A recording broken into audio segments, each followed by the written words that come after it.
आश्वासन देते हैं और उसके बाद ने इसको मतलब इतनी लाठियां बजाई हैं। कोई फीमेल स्टाफ नहीं है उनके साथ में, हमारे साथ फीमेल मैम भी हैं, मैडम थी, बहुत सारी मैम थी। सबको लाठियों से पीटा गया और सबको खचेड़ के बस में भरा गया कि भाई खींच के बस में बिठाओ सब लोगों को। संजीव सर का लेफ्ट हैंड टूट गया और इतनी लाठियां सब लोगों को मारी है। अंकित सर के ऊपर इन लोगों ने हाथ छोड़ा है, मतलब बदतमीजी की है।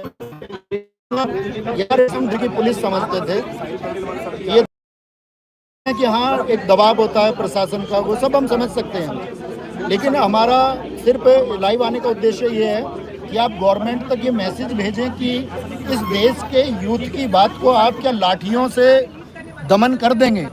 क्या इस युवा वर्ग की जितनी भी बात है, वो जो परेशान है, जो उसको प्रताड़ित किया गया है, वो जो दुख है आगामी परीक्षाओं के लिए, वो जो चिंतित है, क्या उस तरीके से वो चीज़ें कर दी जाएंगी? ये सर का हाथ यहाँ से टूट चुका है जिसको बांधा हुआ है ऊपर। अभी हम लोगों को इन लोगों ने गिरफ्तार करके बस में बिठा लिया है और बहुत सारे आगे पीछे भी पुलिस की गाड़ियां हैं। तो ये लोग कह रहे हैं कि इन लोगों को कहीं बाहर ले जा करके पीटेंगे, कुछ करेंगे या वहाँ छोड़ेंगे, इन लोगों को कहीं पे छोड़ेंगे। मतलब उससे फ़र्क नहीं पड़ता, उस बात से फ़र्क नहीं पड़ता। लेकिन बड़ी बात यह है कि यार जब हम इकट्ठा होते हैं ना तो हमको भागना नहीं चाहिए। पुलिस आई थी तो क्या बात है, हम खड़े थे, किसी को नहीं जाना चाहिए। क्या होता है गिरफ्तारी से?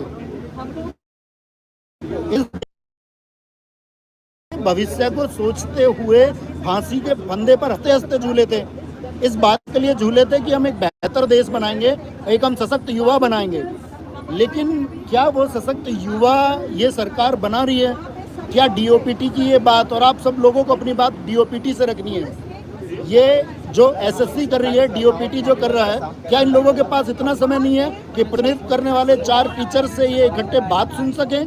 क्या उन सब लोगों की बातों को सुना जा सके कि भाई लोग दरअसल में चाहते क्या हैं? क्या संशोधन हो ना हो वो विचार योग्य रहेगा, उस पर विचार किया जा सकता है। लेकिन क्या इस तरह से लाठियों का प्रहार करके, आप लोगों को पता होगा लाला लाजपत राय ने एक बात कही थी कि मेरे सिर पर लाठी का एक एक प्रहार अंग्रेजी शासन के ताबूत की उभरेगा। और मैं ये कहता हूँ, इस देश के अध्यापकों पर यदि लाठियां बांधी जाती हैं तो इस देश के युवाओं की आवाज को दबाने का काम तुम कर रहे हो। ये सिर्फ तुम अध्यापकों के ऊपर लाठियां नहीं पीट रहे हो,